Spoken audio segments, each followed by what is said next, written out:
I hope that'll be suitable celebration for you, mate. I think I'm going to TGI Fridays. Are you ready? Yeah, Nice. Big dirty 40, milkshake. Why not? 47 today. Amazing. Folks, it is Adam Gordon's birthday today, in case you didn't know. And why would you know? Because he's not wearing no birthday hat or no indication of celebration here. But it's Adam's birthday, everyone. Why don't everyone wish Adam a very happy birthday in the chat? Because the man is still there. I don't know how many Brain Food Lives you've done, probably 200 plus by now. And it has aged you. I've contributed. I feel as if I've contributed to your grey hairs, mate. And vice versa. Do you remember we saw there was that picture of us from a webinar we did together about 5 years ago or 6 years ago or something, and we were like, yeah, we're both grayer than we were then. Significant. The grays on the accelerators, no doubt about it. Anyway, listen, welcome everybody to Brain Food Live on Air. It's episode 242. We're bringing it to you every Friday, no fail, as always is the case.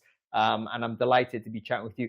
Usually I do a sound check, but I can see that everyone's wishing Adam a happy birthday on Crowdcast, so there's no worries about sound there. I do need to check on LinkedIn whether you can hear me okay, though, because we are broadcasting this on my LinkedIn, Adam's LinkedIn, Juliana's LinkedIn, I believe a bunch of other people's LinkedIns. If you're watching this on LinkedIn and you have not yet wished Adam a happy birthday, can you please let me know that you can hear me okay in the comment thread? Because I want to confirm whether I've triggered this okay, having previously messed up several times. I seem to be live on mine, so it's fine. It looks okay. Okay, cool. Let's get on with it. Well, what are we talking about? We have to thank our sponsors as always. Folks, we can't run Brain Food Live without our sponsors. Every week, I think this has been consistent now for the last 4 years. Every week, a company, usually a recruitment technology company, has stepped up and say, you know what, we're going to support you having these conversations. Important for the industry. Every week this happens. And this week's sponsor has been a recurring sponsor.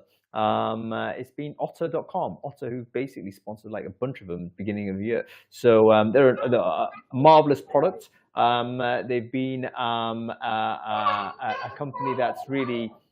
Oh, you've got lots of children in the background there. I'm good. Adam. Yeah, that's it. You mute yourself. That's good. And whilst he's got sort of whilst Adam is basically wrangling kids digitally there, let's bring on Otter.com themselves. They can tell you all about it. It's Finley Clark. I've just invited Finn on stage. I think that's the right Finn. Surely there's only one. There he is. Finn, how are you doing? Good evening, Hung. Indeed so. Good afternoon, good morning, good evening to everybody. Great to see you back in the show. You're becoming a regular now, Finn. How do you feel? Wow. Do you feel comfortable in the seat? I feel very nice. Thank you for having us, and great to sponsor. It was great to go deep into some of the tech stuff that we covered last week. And happy birthday to you as well, Adam. Congrats. Do you know what? So many people gave me feedback on basically your digest of the data, and they really love that format. So we are actually going to repeat that a couple of times this year. I think 1 in every 4 Brain Food Lives will probably be that format. A bit of pressure onto the vendor side, because obviously it's going to be data driven. I don't think we want consultants on this. No offense for consultants, but it's like, okay, what is actually happening on platform? If you've got that information, let me know. Anyway, you've got news, Finn. So why don't you tell us a bit about the big news at Otter this week, and why that's interesting, and who should care about Otter.com in general? Yeah. So. Thanks, Hung. Yeah, so if you're not familiar, for the last 4 years, what we've been doing at Otter is building a job search platform that really just makes looking for work a lot less soul-crushing. For candidates, that's been tailored matches, curated marketplace of great, innovative, fast-growth companies, and then wonderful information about those roles. And for companies, what they've had the benefit of is getting fewer but better quality applications. And obviously, we've now scaled this across Europe, into America. We've got about 1.7 million candidates using us, and candidates. And we're trusted by companies like the Financial Times and Checkout, Multiverse. So it's not just tech jobs, and it's not just tech companies or startups. But this week, we have announced that we joined forces with Welcome to the Jungle. So the deal was sort of announced this week. We've been working on it for a number of weeks, but great to announce it. Welcome. They are a French business.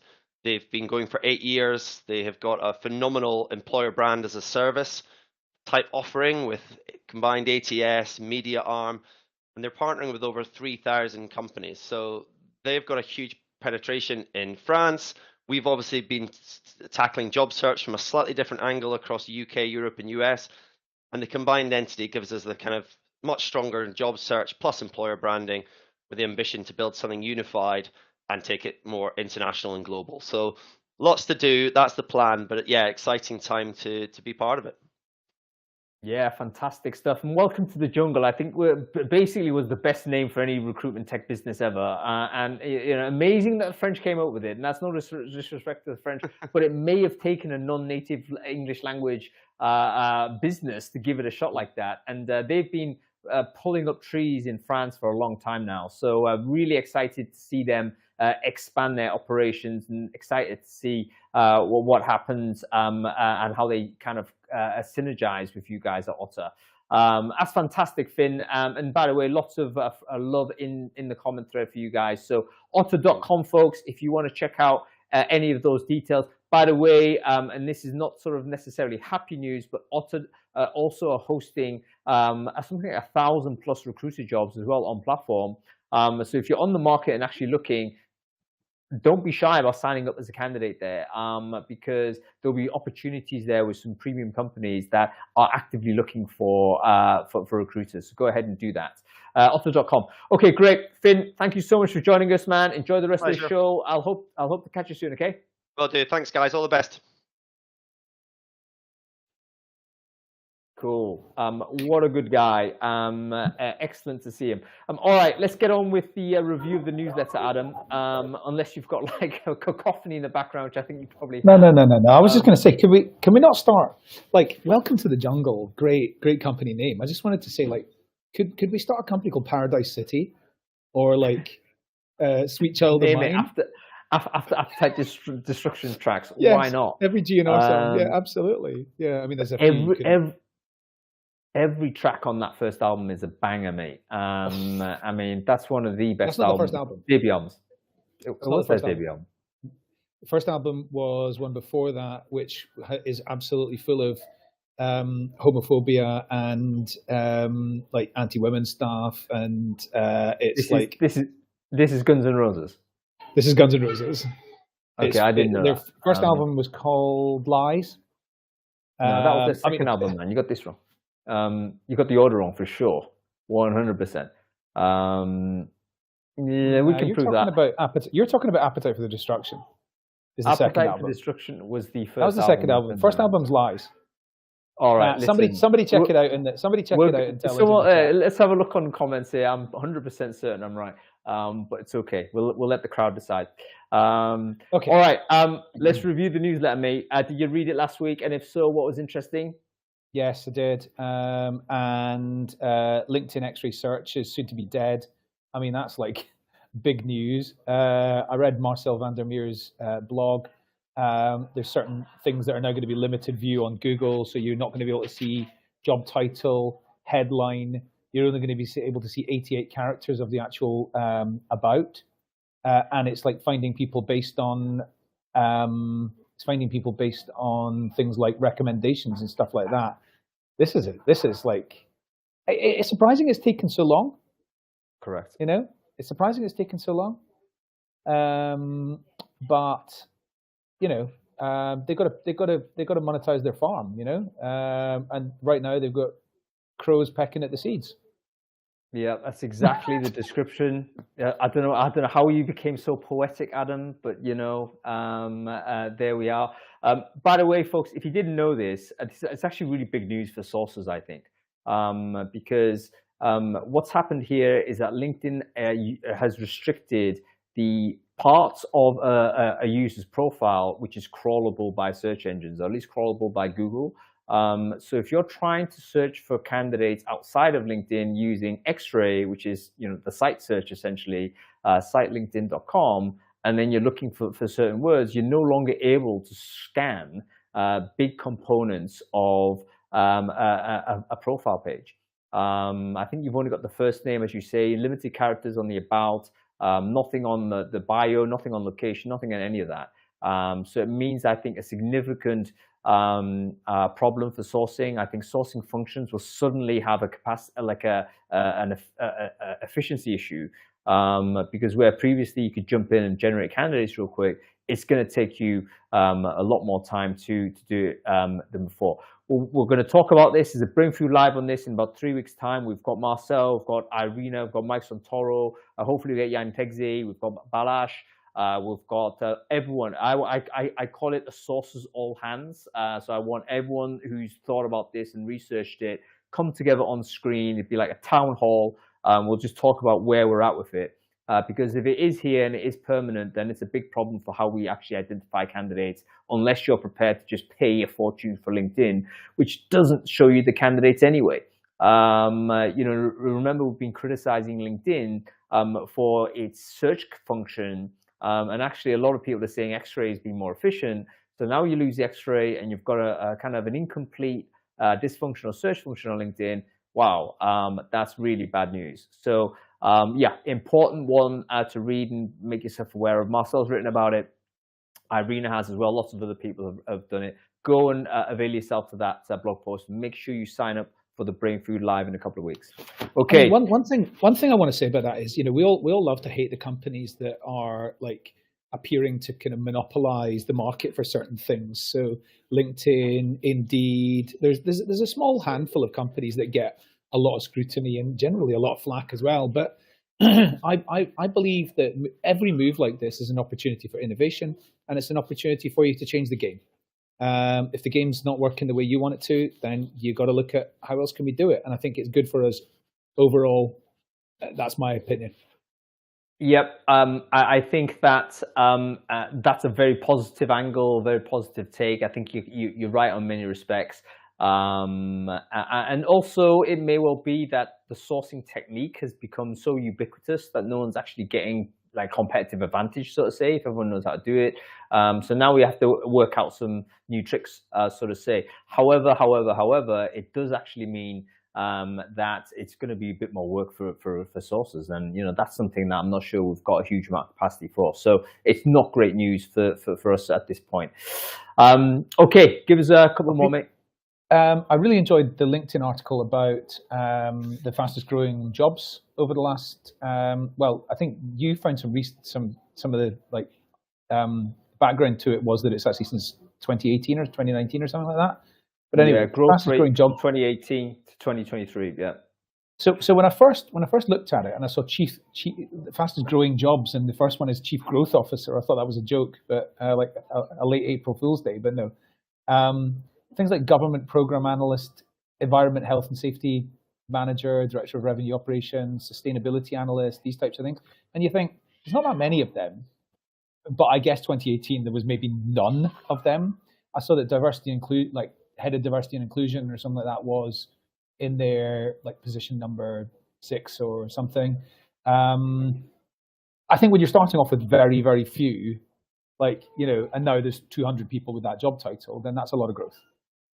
Yeah, that's exactly a lesson in terms of how to read some of this data. It's the rate of growth. It's not the absolute number, which is why I was quite surprised to see certain roles in there, because they're not particularly common. And we know that through just common sense, they're not particularly common. But the rate of growth from 0 to 200 people is 200%. It's more than 200%, isn't it? It's a huge amount of growth. Whereas if you grew a job title from 1 million to 1,200,000, it's not particularly high rate. Anyway, I was very interested to see Recruiter being ranked as number 9 in that period. So fastest growing jobs in terms of growth rate, according to LinkedIn, from 2018 to 2023, top 25 Recruiter was 9. And I think that basically takes into account that huge spike that we had all the way up to 2021 when May 2021 was peak Recruiter. That was the number 1 most in-demand job, and it's probably factored in a little bit of the decline since then. But it's such as the rate of the spike, where it's still up there as number 9. So interesting thing to look at. shared it in the chat stream. Go ahead and scrutinize it yourself, folks. Okay, mate, give us another. I enjoyed Marissa Mayer's précis of Eric Schmidt's recruiting policies. So Crazy, wasn't it? He was, well, yeah, I don't know what Marissa Mayer does now. She doesn't work for Google, does she? She's the former CEO of Yahoo. She was ex-Google. And so Eric Schmidt, effectively, what she was saying was that he emphasized the need to reinvent every process, like at every order of magnitude. And he talked about things like limiting the number of hires happening to 50, really making people jump through hoops to get hires like on the agenda. There was a crazy one about putting these, like they made some dollars with the founders' faces on them and distributed those. They were laminated, and it led to this internal black market to actually get them. But like what she the summary of what she said was that like it really highlighted the importance of strategic growing rather than like over expansion. And we're seeing that today with so many different companies that are laying people off because they simply grew. They simply recruited too many people. A good example of that is, I'm not going to say the name of the company, but there was a recording a female in the United States who was laid off from a sales job. She'd only been in the company for like 1 or 2 months. She wasn't even at the end of her probation, and she got laid off. And she got laid off by somebody in HR. She recorded the conversation as she basically went mental about, why am I getting laid off? Explain exactly why I'm getting laid off, and just tell the truth, because it's that you've overhired, you know. So, yeah, I enjoyed listening to Marissa Mayer. I agree. She had a full interview, by the way, on that Twitter thread. But the concept was really clever. It was simply Eric Schmidt suppressing overhiring by limiting the absolute number of hires that could be made, even knowing there was legitimate reason to hire more, and they had the money, the budget, whatever. He just basically said, look, we know the VPs are going to hire or need to hire 200 people. We're going to create 50 Sergey and Larry notes, and you need to have one of those notes in order to hire. So in other words, you create this internal market where there was people were trading these bills. They were worth loads because it meant like you could actually hire someone for your team. And of course, it also meant that, lots of managers had to make do without. So it kind of really valued the recruitment again, because it was something they wanted to do rather than, oh, we've got another 100 people to bums on seats time. So really, really clever. It feels a little bit dated in terms of whether you get away with it now, that type of style, but I really like the story. So shared it on the chat thread there. Go check it out. All right, let's get on with the show. Adam, this is definitely a topic you know nothing about, measuring quality of hire. And I know this because you actually don't care about this. Like you and I had dialogue, didn't we? You said, look, it's actually a bunch of, you effectively dismissed it as a concept. No. No, absolutely not. I really do care about that. I'll put my hands up and say I know absolutely nothing about assessment, and I'm happy to listen to experts all about that. Quality of hire. I sat in front of. I had a 20-minute meeting with the former CEO. She was the CEO at the time of Dixon's Carphone, and she said to me, how is this initiative? It's back in the social media search days, and I was talking to her about doing something with her. I managed to get 20 minutes with her. She said, how is this initiative going to help me with my EBIT, basically? And this is like 15, I don't know, some time back, and I didn't know how to answer that question at all. I said the term quality of hire, and she said, what's your definition of that? I gave her a definition. She was like, it's not my definition. I said, what's your definition? She said, time to performance. If the person's in the job and they are doing their job effectively by the end of month 3, that's a good quality of hire. If they take less time than that, that's an excellent quality of hire. If they take longer than that, that's not such a good quality of hire. And I thought, but that's stuck with me ever since. This is about maybe 12 years ago, something like that. And I thought that was quite interesting. Yeah, absolutely. And by the way, well done, Haley. I actually had the same demo with Searchlight. They have a very interesting product also. I do recommend you check it out. But it is a difficult thing to measure. What is quality of hire? In fact, folks, let me direct you to the poll. If you check out if you're watching this in Crowdcast, can you check out the sidebar? There'll be a polling kind of icon. Go and click on that and give yourself a vote on what this is. Do you actually measure quality of hire? Yes, there's a couple of yes options, a couple of no options, and a couple of other options there as well. So please do put your votes in there. I'd love to see your responses. It's fiendishly difficult. I should also mention that the post that got the most views from me last year was an issue. Was the quality of hire post. So I think it's one of those that actually generates a huge amount of debate. And without further ado, let's get our guests on. Let's have this debate and figure out where we're at. Particularly with the additional caveat of obviously we're in a world of AI these days. Can AI help or hinder our ability to measure quality of hire? For instance, was it always a data problem in the sense we didn't have enough data points? Was it a processing problem? We had data points, we just couldn't process it all. Does actually the advent of AI change what we should be measuring? So for instance, if AI suddenly enables everyone to do a much better job, like what are we measuring really? Are we measuring their ability to use AI? How does it affect how we think about this? So let's get our guests on to the show and we'll pick it up from there. So we should have Geraldine. Let's bring her on. We should have, I think I saw Tush into the, there he is. I'll invite Tush there. And I do believe I saw Matt comment away. Oh, there's Geraldine. Hello, Geraldine. How are you? Hello.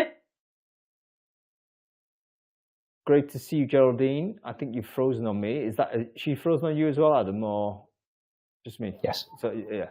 No, frozen on me. Okay, cool. And then we've got Tush as well. Tush, how are you doing?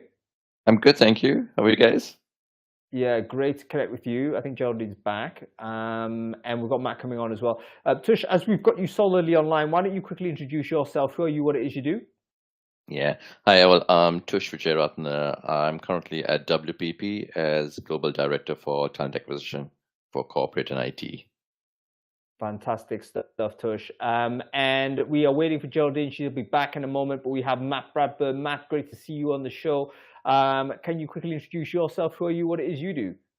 I'm Matt Bradburn, founder of People Collective and now Growth and Ecosystem Lead across People Collective and Seed. Fantastic stuff. Great to see you, Matt. Geraldine, please do give it another shot. I might actually need to re-invite you, but wonderful to get you on screen as well in a sec if you're able to manage it. Oh, here she is. I was wanting to make a dramatic entrance. That was it. Hello. You did it. I know you do this on purpose, Geraldine. I do. I know you do it on purpose, don't you? Yeah. Anyway, can you quickly introduce yourself, Geraldine? Who are you? What it is you do? Well, clearly a technical expert with this kind of thing. So I'm G. I'm founder of Broadcast, which is a people consultancy that helps founders and their people scale and optimize their startups in a sustainable and enjoyable way. And I'm a chief people officer by trade. Fantastic stuff, Geraldine. Okay, great. Let's deal with this topic straight off the bat. Let's consult the poll real quick and see where we're at. Okay, here's the question on the poll. Do you measure quality of hire? Yes, and sticking with it, we had 3 votes. That's only 9% of the voters on this. Yes, but it needs revision, 4 votes, 12.12%. No, but a plan to do so, 18 votes. That's 52.95%. Do not have a plan, but plan to have a measure of hire metric on 2024. And then finally, we have no plan to do so, 9 votes, 25.71%. I want to give a shout out to those 25.71%, just refuseniks. Credit to you in not giving a damn. That's great. But the big numbers here is that obviously not many of us have got this sorted, and there is an interest in getting there. Can we first ask the question, why is it the case that we don't do this? What are the main reasons why in your business or the companies you've dealt with have you kind of discovered which stop companies from implementing quality of hire measures. Let's go with you first, Matt. What's your thoughts? I was going to side with Adam and just say it's a load of BS, but I will come back and bring this into a sensible place. I think it's its disparate nature. It's really hard to get a selection of data. It's really hard to get quality of data across a selection of disparate measures.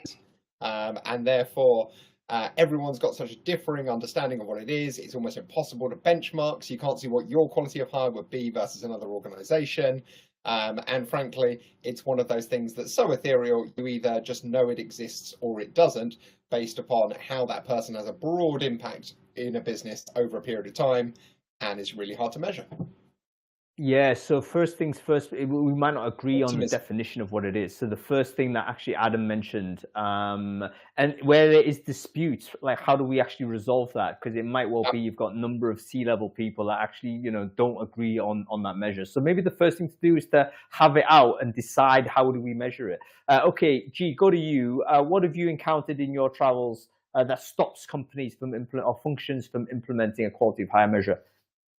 Yeah, so I think sometimes it can be seen as a nice to have. There are so many other pressing priorities in high-tech organizations that when you need to hire, sometimes you just need to hire. If you think about the Great Resignation that happened, and then suddenly it was, we need people now or yesterday, very few companies were stopping and actually going, hang on, can we think about how we're going to measure this? And kudos to those who had the resources to do it and the foresight to do it. It wasn't necessarily seen by many as a burning platform. And often other things within the business take priority, like product market fit, how you're bringing in revenue. So the dialogue on it, unless you've got somebody who's very passionate about it within the people space or elsewhere within the company, it's going to be hard to get that narrative and that buy-in, I think, across the company and within, from an executive point of view. Yeah, very good point. So simply competing priorities, particularly if it is a early stage company, other numbers are more important. I think we all recognize that's true. It kind of requires a maturer people function, doesn't it? You can't imagine this happening where there isn't a people function. That probably doesn't even exist as a thought. And even if there's like small numbers, if there's one or two people, they're all hands on deck. Do they really have time? Startups also scale ups and whatnot. The runway may not necessarily allow. It may not even make sense to put a measure in when you're sprinting towards a 3-month goal or what have you. Tush, I've got to bring you in because you've worked for some mega companies. You got no excuses, right? You're big corporate, huge people teams, all this type of like a long legacy of hiring people as well. I don't know how long companies like WPP have been around in existence, but certainly multiple years in which you could probably get some idea, at least do comparison over time. What have you encountered in your career path that kind of stops functions or companies implementing quality of hire metric?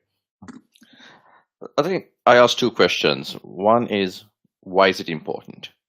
What are you trying to get at? And is it because your teams are not performing? And is it because you're not retaining talent? So is that why you want quality of hire? Second question is, are you happy to learn the truth? Because you're looking for someone to blame, right? Is that TA? Is that HR? Is it the management? It's got to go somewhere, and it might be equally distributed. And very few companies are mature enough to take that challenge on and to action, regardless of where the blame ends. So I think the companies that I've worked for, some have implemented it and gone and said, right, you know what, we're going to be bold and brave, and it doesn't matter where the blame is, we're going to start fixing it.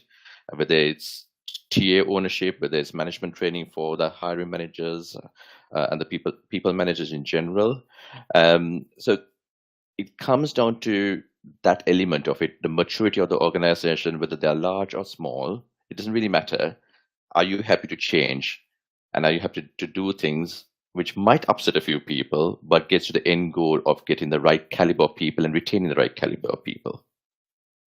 Yeah, really interesting perspective, Tush. And I do like the positioning of it. Like, what is the purpose actually of trying to implement this? Is it a blame allocation exercise? Or is there a genuine motivation for instance, to improve the talent quality, talent density of the business. And it's important to have the right motivations in place, because if it is a blame exercise, you don't actually need to go through a proxy exercise to blame people, right? I mean, you can just say, right, if it's a blaming, let's just throw some darts at people. Fine, that's blame. It's faster that way, rather than go through a performative exercise that actually doesn't explicitly point the finger if that's in fact the intent. Okay, very, very interesting. In terms of, if you go ahead, Adam. Someone's got. I was just going to say that the area of recruitment that I'm most excited about personally is always everything that's attraction related. And one of the things that, from that perspective, I think it's really important to measure is what are the channels that are working and what are the channels that are not. So if you do get some way of like agreeing what quality hire is, and then you can go, well, like our employee referral providers are telling us that they are always providing the best quality hire. You can work out if that's true, or if it's actually advertising, or if it's actually direct sourcing, or if it's actually something else. So I think it helps inform how you go about delivering your talent acquisition. Yeah. If I could just add to Adam's point, a quality of hire in one company might be not the quality of hire in another company, right? So it comes back to the audience. So come to Adam's point of attraction. What is the audience we're trying to attract? And that's where data and metrics and knowing your organization helps. And that aspect of why you want to know quality of hire, yes, I agree with, because at the end of the day, it's a happy marriage between a candidate and a company. You want that to work. So going back to Adam's point, attraction and quality of hire go hand in hand if you're going towards understanding who would really do well in this company. And they might not be do well at another company, but who do we want? Who is going to thrive in our environment, our structure, with our politics, all that kind of taken into consideration. I think that's a really great point. And actually, I think we could take it a little bit further and say quality hire might be one completely different thing in the go-to-market area versus the tech area versus the ops area as well. Yeah. And it can change. Yes and no. Sorry. No, hang on. Sean has basically given us a universal solution here. So well done, Sean. It's the classic, it's tenure. If the person's still there after X amount of time, that's quality of hire. Because if you're terrible, you'd have fired them. No, it's definitely not that. Maybe not. Definitely not that. I can give you an example. When I worked, don't give names, mate. We don't want examples. No. I worked in a big four consulting firm in the HR consultancy area, and I did a lot of work with a very large retailer. And one of their problems was that all of their general store managers had been there for 20 plus years. They literally wanted to get rid of them because there was no innovation. There was nothing exciting happening. The stores were all sort of stagnating. So I think it's not a good measurement of quality hire.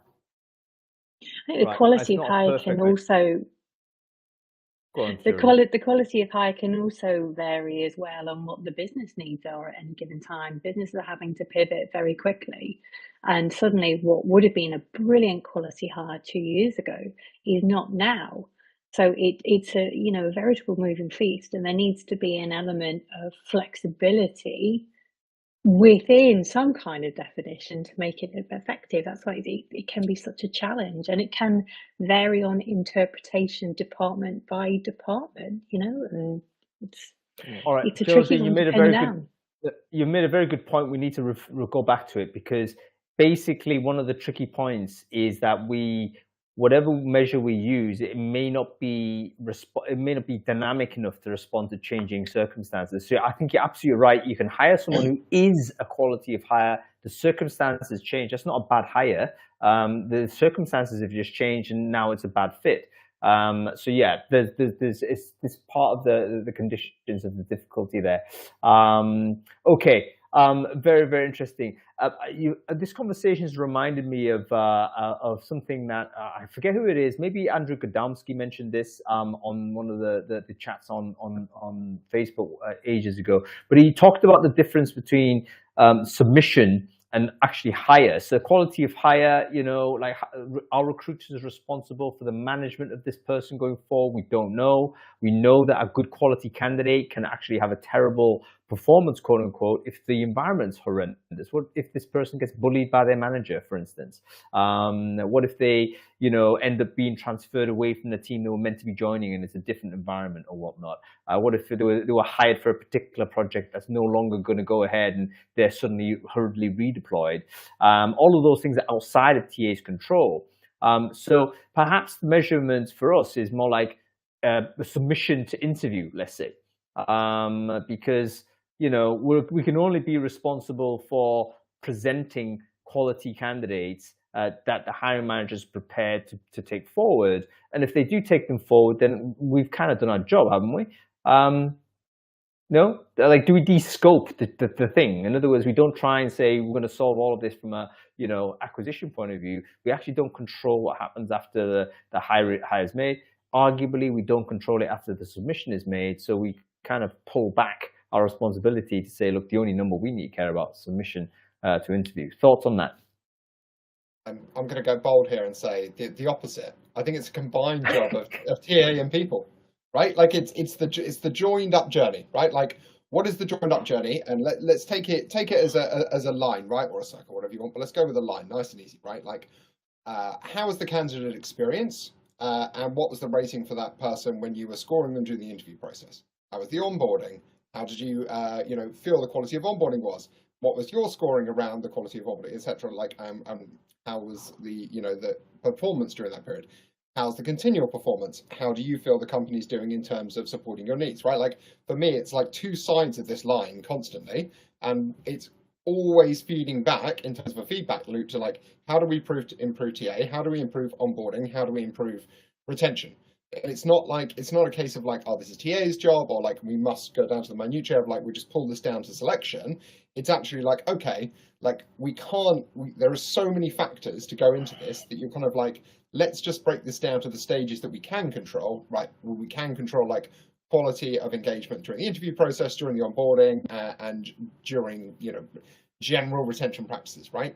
Like, it's one of those where you could argue all day long for like, well, I've got a very specific, I will happily argue that, employee acquisition cost to lifetime value is an effective measure of quality of hire over a longer period of time based upon the return on investment in that person that you've hired, right?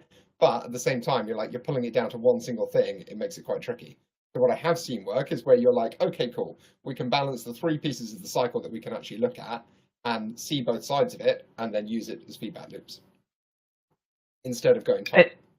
Any thoughts on that, Geraldine, Tush? So I can pipe in on this. I look at it. Sorry, Geraldine. No. Go ahead. Yeah. So I look at it in two different ways. Quality of hire, the pure essence of the term hire is talent attraction, right? But it stops at the point of hiring. Right? Quality of performance is people, team, extended people, team, and the line management perspective. So if your quality of performance is measured properly in terms of, am I looking after this individual? Are they doing the job that we thought they could do at the point of hire and managing them up or down? That's not a TA issue.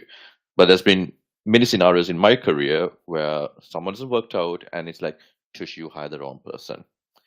I bring the person based on the brief that I'm given, who undergoes a stringent interview process. The final decision of hiring is not mine, it's the hiring manager's. But it's that change of ownership from TA to candidate to employee, right? Employer. So candidate to employee transfer is performance management. So I look at quality of hire slightly differently if it's up to me, as have I done what the brief has told me to do? Have I fulfilled the requirements, the skills, the background, all the aspects of the role? The hiring decision is made by hiring manager, and how they manage that individual is, I'd like to influence it a bit because I might know stuff which would help, which would have come out of the psychometric testing or any other evaluations we did previously. But that doesn't necessarily sit in a TA bucket. Yeah, I think basically that we're teasing away a little bit at this. It's obvious there is a bit of a handover sort of line that needs to be discussed. Like, what is the limitations of at the TA's job?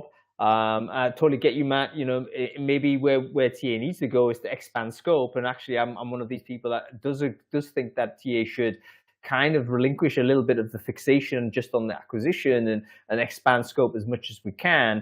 But that may not be that may not be possible in I can imagine a larger organization which has these very narrow specialisms and stay in your lane type of approach. So that's probably one of the things that needs to be looked at. So perhaps when people are implementing a measurement, 54% of people want to do it this year. The first thing they need to examine is how are they set up their people function.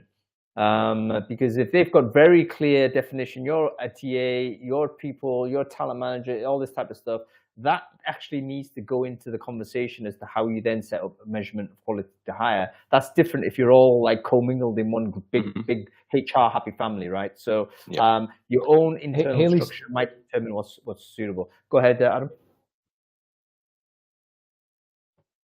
I think Adam phased out. Sorry, I was just going to say, Haley's made a good comment in the comments here, which is that she's very keen to implement quality hire, but is nervous about the whole like blame aspect of it. Now, I think it was somebody on Brainfood recently? There was a company that I heard recently where recruiters make the choices. Hiring managers don't have any say in who they get.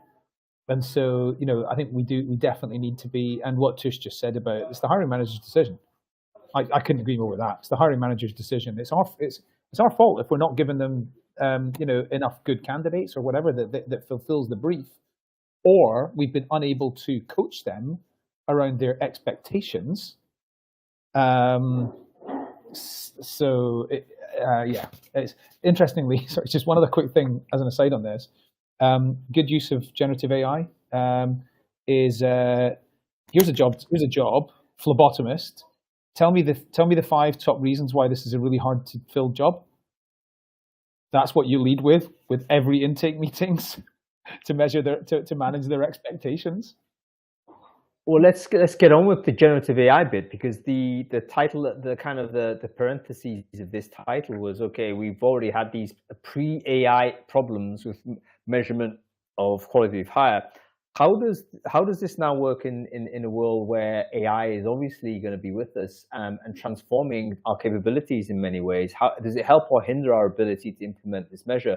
Before we dive into the conversation, folks, we have to take a mini break right now, because we always have to make sure that Brainfood starts the conversation, never ends it. But we have to come off air in about 15-20 minutes or so, in which case it will be a terrible shame if this conversation that we're having both here and in the chat and all the rest of it has to come to an end. So take a moment, folks, grab your LinkedIn URL and share it in the chat stream if you're watching this on Crowdcast. If you're watching this on any of the LinkedIns out there, I think you're watching this on Matt's LinkedIn. I think Geraldine, you're also broadcasting this. So if you're watching it on any of those pages, take your LinkedIn URL, share it in the comment thread, and just make sure you connect with everyone else who's done the same. There's a couple of hundred people watching this. Worst case, you're going to walk away with 20, 30 new connections, get boosted for 2024. You need to have a vigorous network, folks. Okay, let's talk about AI and its kind of imposition into this problem. Is it help? How can it help? Any thoughts on this, Geraldine? Yeah, so I think AI is very helpful, certainly from gathering quantitative data, right? You can't argue with that. That you've suddenly got this far bigger pool of stats that you can actually rely on and play with in some instances. But we do have to remember that this is a human process, right? When you're actually hiring people and when you're onboarding people. And how is AI capturing cultural qualities of hire? So you may get somebody who is absolutely wonderful when it comes to delivering in 3 months, but they could be a complete arse to actually be in the organization. So how are you measuring that in terms of quality of hire? And how are you ensuring that you're also learning from any errors, or actually when you've done really well? how are you making sure that those considerations are being fed into the loop so you can either course correct or, you know, continue what you're doing, which is great.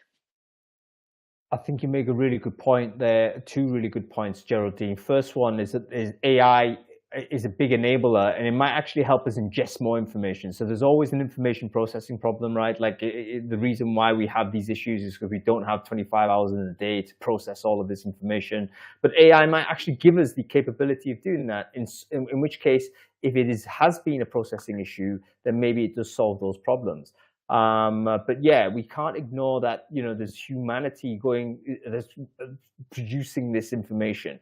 And we don't want to ever kind of abstract it to such a degree that we ever forget this. Matt Bradburn, go to you. How have you, just scenario this out, how would you see AI potentially helping those 54% in implementing a robust qualitative hire measure? Is there anything that seems obvious to you? I mean, yeah, if you're trying to, it depends which area you're tackling, right? Like, what are we trying to assess? If we're assessing the quality of hire at the point of hire, or if we're assessing the quality of hire down the line through performance cycles and using that to feedback, I think at the area of, you know, if you're like, right, what is the number? What is our quality of hire? You know, you're obviously looking at like, right, what are the answers in the interviews? How do the quality of answer stack up against other answers that we've received to date and other answers for people in the role? So let's take a big volume role, right? Like you've got a massive company with a load of customer success folks. Right, we can see the quality of answers here, replicate, I don't know, the behaviors that we're looking for, certain points that we're coming back on, can be very useful in terms of quality of hire there. I think, however, if you're ticking like, right, let's say growth tech company, knowledge workers, like slightly different. Like often it is the human aspects, the creativity, the certain behaviors that you're looking for, which to Adam's delightfully flippant point in the comment, you know, applying ChatGPT to their genetic code doesn't quite work, right? So I think that's where the challenge comes in. But I think the positive side is like, if you're mass hiring, absolutely, you can start to look for much more detail there. But if you are looking for the kind of singular, then it becomes more challenging. Yeah, AI is going to always work better at scale, maybe, or at least more comfortably at scale. I think we probably, from an ethical point of view, it just feels a little bit okay. If we have a massive data, we can actually kind of, you know, think AI is going to solve this. But when it's like a one-to-one, do we really want to put AI? It just feels like maybe, you know, it's intruding on. Yeah, maybe something that feels like should be human, but I will fuzzy and vague on this, so I wouldn't pretend to know everything there is to know there. Tush, what are your thoughts on? Sorry, Matt. I was just going to add to that poll I put out earlier this week around skills, knowledge, and behaviors. Right? What do people think is the hardest thing to change in a job? It's behaviors, not skills and knowledge, by like 98% for the blindingly obvious, right? And if behaviors are the attitudes are the hardest things to change, then that's our focal point for a quality of hire over the other two areas. Yeah, sure, the other two are important, and therefore, you know, the AI piece becomes even tougher. How do we simulate behavior? Like, what are we talking about? Like, how do the people interact, or how they communicate, and or how do they respond, let's say, to a certain adversity, or how do they respond actually to triumph? I mean, sometimes that's also something as a behavioral trait, isn't it?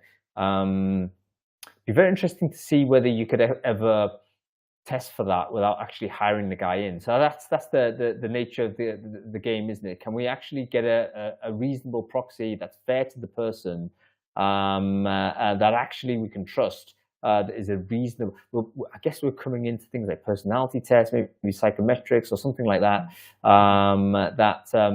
You know, give us some guidance as to how this person might behave. Maybe an AI-powered version of this might work. Although we're going to get a lot of people saying, no, that's terrible. You know, the imposition of these technologies is bad, which, you know, I think is a legitimate argument. Okay, Tush, thoughts to you. AI into this problem, where do you see it potentially providing benefit? You know, whether you've got an existing quality of hire measure or whether you plan to do so, what would you say? I think historically, quality of hire is after someone has been hired and been there in the organization for a certain period. So performance reviews, retention rates, peer reviews, you know, learning mindset of an individual, manager feedback. It's all very subjective. And that's why quality of hire is very hard to measure on those scenarios. But what AI has given us are the tools which you can do it prior to someone joining. So predictive analytics, behavioral analytics, skills matching, element of automated screening, NLP, continuous feedback loops. That data, if you put into a data lake, will give you a comprehensive report of the type of hire you're making. And if now the gray area in that is AI is still programming to a certain extent. So it's how good have you ethically and transparently designed the system to mitigate biasness and ensure fairness is there in the process. Now, I think there's a gap between historic and AI today because things like MBTI, predictive index, it's been going on for some time. We have been doing an element of that, even though we didn't call it AI at the time. We'd been doing an element of that pre-hiring. But this AI now is just taking to the next level. I mean, it's giving us a more data-centric view of what a potential person could be with the technology we have right now. So it's more a preview of someone rather than I've had this person for 6 months, a year. I'm not sure about the quality of this person anymore. You kind of know what you're getting. It's a very good point. A couple of people in the comments there. Thanks to Bob and also to Anton. Anton, of course, it might be a good time to share that report there, Anton, actually, mate, because there was a really interesting thing that Screenly produced, which I think triggered the conversation a year ago, which is, okay, here's a framework in which you might actually implement this.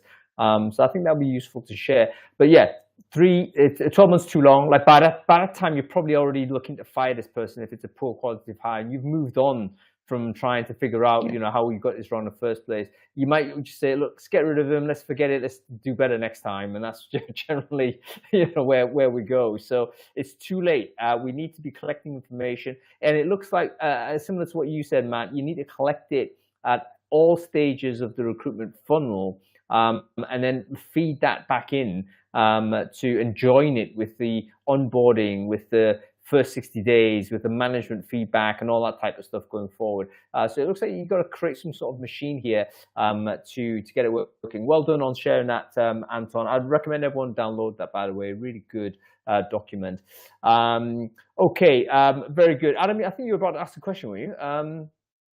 Yeah, I mean, at the risk of really dumbing it down, is there any reason why it's not just they passed their probation or they failed their probation?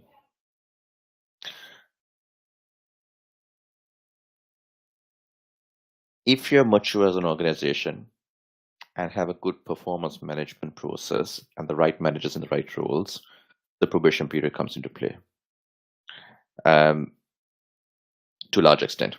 Also, going back to what Geraldine said, is the situation may have changed from the point of hire to 3 months into the role, 9 months into the role. And that again opens up, is this a bad quality of hire, or is it just because our environment has changed, the person is not successful in that environment? So again, comes to the measurement of quality of hire. Someone who could have been a stunning job for first 3 months, 6 months, could not be performing the last 6 months in that year. The other gray area of looking at it is 3 months really enough to know whether the person will be 100% successful in the role. Because by the time the individual comes into the organization, understands the company, the culture, the values, the process, the ways of working, the people around, the environment, that's what you kind of measure in 3 months. Are they the right fit for us? And skills can be taught and learned, and that comes to people management. But are they the right profile for us? But if you're measuring quality of hire in terms of performance of this person is not delivering X, Y, Z, it opens up a whole can of worms in terms of have they got the right tools, the right support, the right leadership. Lots of gray areas for me in that scenario. Yeah, I think what, you're right, Tush. We shouldn't be afraid to say that probation is a legitimate gate, because if you were terrible, you wouldn't pass probation, right? So it's the reason why it's there. So at the very least, the worst performers will be removed at that point. I still think you're going to get some poor quality hires past probation because they've just not met a certain level. You think they might. It needs a bit more work. It needs a little bit more massaging their way through, etc. But it's still not a bad kind of in or out type of situation there. But not precise. A thought bubble just came to me. I want to share it right now, though, before I forget. It's a little bit tangential, but I think it might be important. there's some argument to say that with the use of generative AI, we talk about AI as the recruiter and the measurers using it on this issue. But what happens when the candidates and employees use AI to such a degree that they're producing great quality output? Does it like if we suddenly get a higher level and they're all standardized because they're all great at ChatGPT because we've got great trainers on that? Does it even matter? I mean, you know, like what are we measuring anymore? Because we can predict the output is going to be great because we've seen people on this training course on ChatGPT be amazing or whatever it is. So in other words, does the employee use of AI compromise the concept of measuring quality to hire? Or do we do things like raise the bar? You know, if for instance, we initially imagined a recruiter might be able to nail 20 requirements. Now we think, oh, this magical AI is here, they should nail 50 requirements. Do we just raise the bar? Or do we say, actually, we can't use the 20 sort of requirements filled measure anymore because we don't know sort of how AI is going to contribute to the delivery of this? Do you know what I'm saying? What are your thoughts on this? Am I insane? I mean, possibly, you know. I think it's like, if you think about like peak performance in anything, right? Let's take a combination of human and machine. You take like Formula One, right? Like the age-old question of who is the best driver in a racing car, and if they all were in the best racing car, would there actually be any significant difference between their time around the track? Which we'll never know because we don't see the scenario, right? But that is essentially the same playing out. Like, actually, then is everybody just of a certain level, and that expectation that it maximizes, i.e., the machine's capability is so much higher than the human capability that it out maximizes within the role to a certain extent, and therefore, at some point in the coming future, then it doesn't really, none of this matters, and this has been a pointless conversation. A joke. No, I mean, I think it's whatever gets the job done. Yeah. Well, the analogy of F1, I think, is absolutely perfect because you have different vehicles, you have different drivers. You actually can't compare. It's like, you know, are they actually the best driver? We don't know. It could just be driving the best car. Let's stick an idiot in there and test it. You know, we don't know. Sorry, I interrupted other people speaking. So whoever it was I interrupted, please say that thing you're about to say. Yeah. I think from one angle of looking at it is, are we looking, and certain roles, yes, you need technical knowledge, but are you assessing technical knowledge versus soft skills in terms of the learning mindset, the ability to cope in that environment, personality characteristics? Is that what you're measuring against versus technical? Because some technical skills can be taught if you have the right individual. And does that mean the quality of hire versus the technical aspects? And totally appreciate some roles, yes, you do need the technical aspects of the role. But again, it's what you're looking at for that organization, because then it's different way of looking at your workforce, looking at the talent attraction, retention, as to are we giving the tooling, the performance, the learning and development, the guidance, mentorship, all that kind of stuff comes in to give a strong candidate journey and an employee journey at the end of the day. I think one thing we've got to be quite mindful of as well when candidates applying quality of hire, and if say they're using ChatGPT and maybe their application is completely amazing because they've used that, and then there's somebody else who would have actually been quite acceptable as a quality of hire before and they didn't use it, maybe they would even be better in the job than the person who used ChatGPT, but then they get discounted by AI at the get-go. And I've actually heard of some individuals who are finding it really frustrating with ATS systems that are just kicking them out because they haven't got the right words in or the algorithms within their applications, and they're absolutely stunning candidates if they had that, if they used ChatGPT or other AI. So it's a tricky one to actually navigate, and also just from like an inclusion perspective as well. Minefield. Well, here's the thing. This is why I think it's very important that all TA and if expand it wider, all organizations need to have a policy on how they think about candidates using AI in their job application process. You can't just leave it without any policy. Because what happens then is that local managers and local recruiters will be making their own judgments as to whether that's cheating or not, or permissible or not. And Tom, I totally get your point. Why do some people think it's cheating? We can have that debate, but the issue is there is a debate, and where there isn't guidance, it means that a candidate might have a very different experience depending on which inbox they end up in.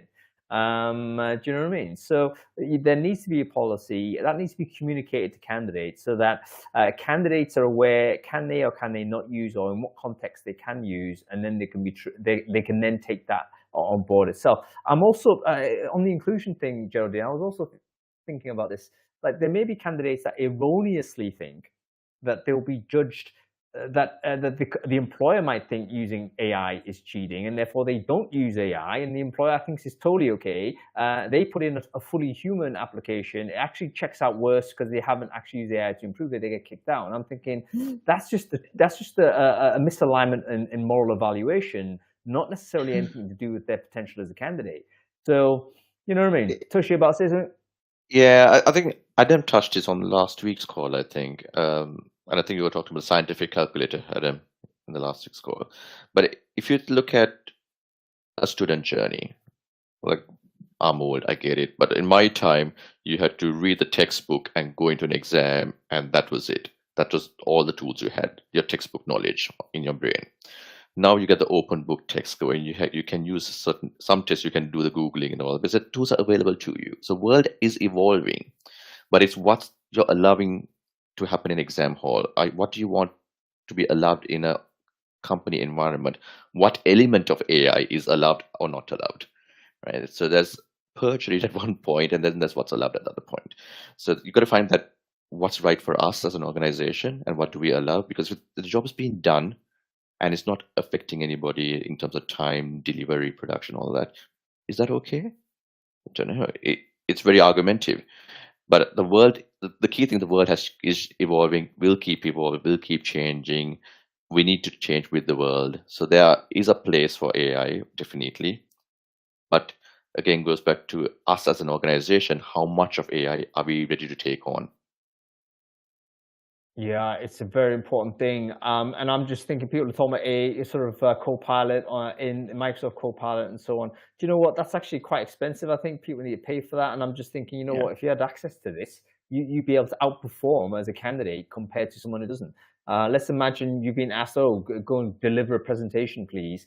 And, you know, if you have all of these AI tools to support you in presentation, you'll be able to deliver that more efficiently at a higher level than someone who doesn't. And that's not necessarily a really good way to measure quality, because it's about your material circumstances, which you as a candidate had nothing to do about. Okay, folks, we're out of time. Go on, Adam, you got to go. Really quick thing. This is where I really believe, I don't know how long down the track it is, but I really believe at some point we're going to get to the point where the employer-employee relationship is about getting tasks done. And like if somebody wants to pay for a co-pilot that's going to help them do it 25%, faster, and they're only clocking in for 75% of the time, no problem. I think that this is where we're going to end up going. Yeah, very interesting point. Like, are we actually doing the wrong thing by measuring hours? Because that's what we're doing when we're hiring someone on a perm basis. We're saying, look, we're gambling that 40 hours a week you're giving us will give us this undefined level of value. Maybe if we have a better way to track outputs, then we forget about the hours, just track the outputs. But that's a blockchain conversation, isn't it? No, it isn't. Okay, guys, we've got to go. We have to leave it right there because we're out of time. Thank you to our amazing guests. It's been wonderful having conversations with you. Geraldine, wonderful to see you. Thank you for joining. Bradburn, great to get your contributions.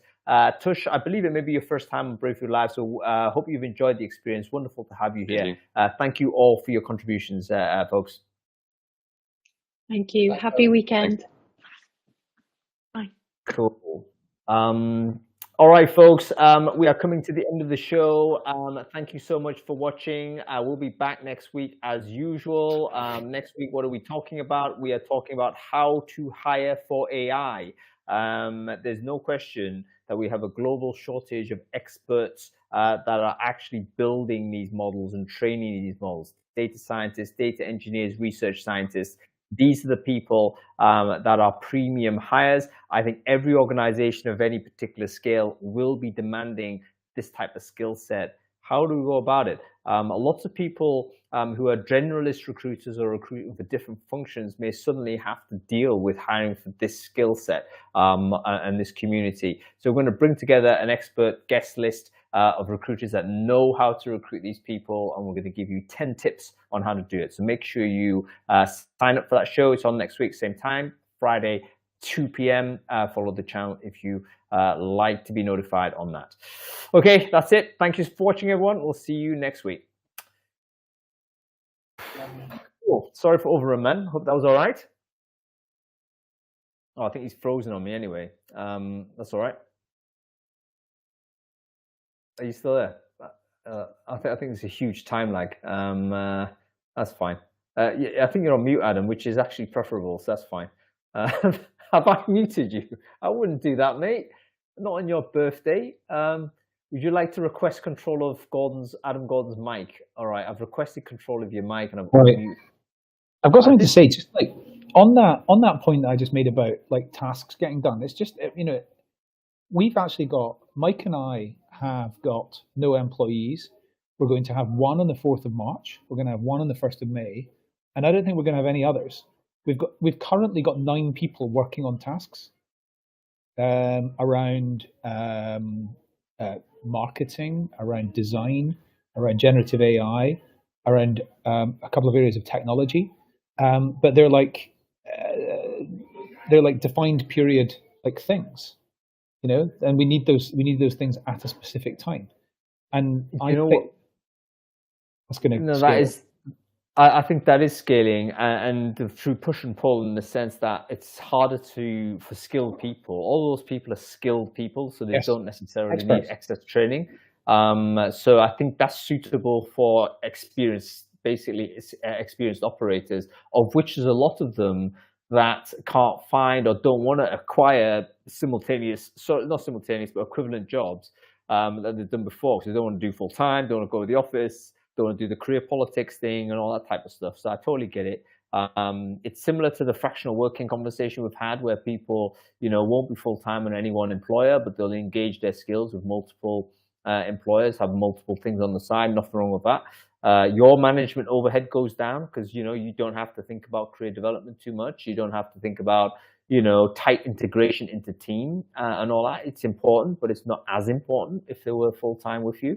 So yeah, I think the future shape of a business is this way. It's going to be core team, so founding team, maybe stake equity owners, and then a cluster of people around them that are trusted to deliver these types of tasks.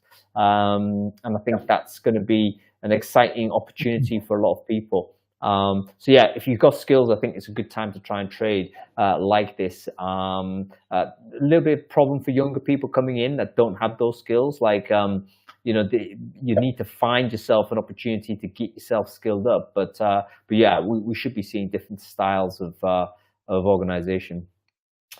Cool, man. All right. I know it's late for you, but listen, one other really quick thing, something that we haven't, I don't think we've covered this in like 5 years of whatever of Brainfood Live. The concept of the covering letter. Oh my God. I mean, if that's not a thing that's rammed with bias, I don't know what is. Imagine reading somebody's covering letter and making a decision about whether they progress or not. Who the hell's doing that? You know what? It's rightfully denigrated, but I'm going to blame our American friends on this. So sorry, America. And the reason why is because US resumes are 1-pagers. And they're literally a resume. It's a quick summary. So they're meant to crush it all into one page. It's just to list your employment record, basically. It's very hard to really put the nuance about those things, which is why I think the cover letter was always a bigger deal in the US, because it was effectively, in the UK and Europe, it would actually be an integrated document.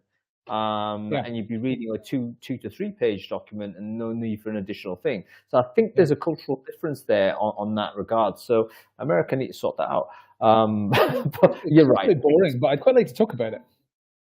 You know what? It's boring. No one cares about cover letter. I think we could have done it 10 years ago. We would have got like maybe 50 people watching it. But now it's going to be you talking to me, and you know, no one wants that. All right, listen. All right. I'll let you go. Happy birthday, mate. Cheers. I'll buy All the best. I'll buy Thank a you. non-alcoholic drink next time I see you, and we'll take it from there. Okay. Cheers. Bye. See you later.